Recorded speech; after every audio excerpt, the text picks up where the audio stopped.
Audit आपने पढ़ तो लिया, पर मन में ये डर सता रहा है स्टैंडर्ड और ऑडिटिंग के क्वेश्चंस को एग्जाम में कैसे प्रेजेंट करूं। मन में ये भी डर सता रहा है कि सर अगर मैं भूल गया तो एग्जाम में क्या लिखूंगा। तो बच्चों बने रहो मेरे साथ में और इस छोटे से वीडियो में आपको सारे आंसर्स मिल जाएंगे।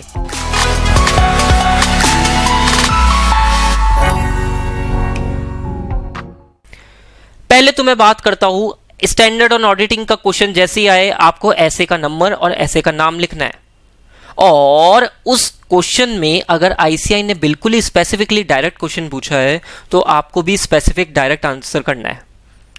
बच्चों अगर आपको डायरेक्ट आंसर पूरा का पूरा आता है, स्पेसिफिक आंसर आता है, आप स्पेसिफिक आंसर लिखो, कीवर्ड्स को अंडरलाइन करो और फाइनल में एक कंक्लूजन 1-2 लाइन का लिख सकते हो।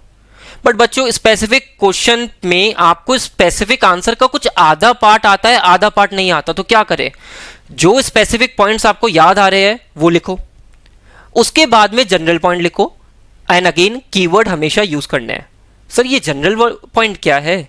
बीकॉम में अपन आंसर लिखने के लिए मन से लिखते हैं, ऑडिट के पेपर में भी आपको लिखने तो जनरल पॉइंट है, पर इस बार दिमाग लगाना है कि क्या ऐसा लिखूं कि पर्टिकुलर क्वेश्चन के हिसाब से वो प्रॉपर्ली फ्रेम हो जाए, और अगेन कीवर्ड्स यूज करना। केस स्टडी बेस्ड क्वेश्चन में क्या करें फिर?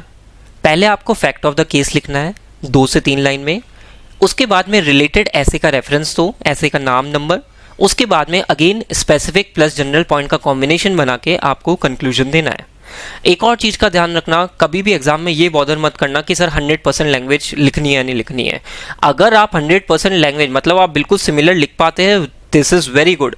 नहीं भी लिख पाते तो भी कोई दिक्कत नहीं है, बस आपको कीवर्ड अच्छे से लिखने हैं और आपका जो सेंटेंस फ्रेम हो रहा है उसका मीनिंग बिल्कुल रेलिवेंट निकलना चाहिए।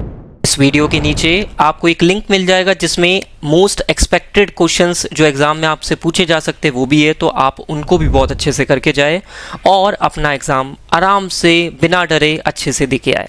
Thank you.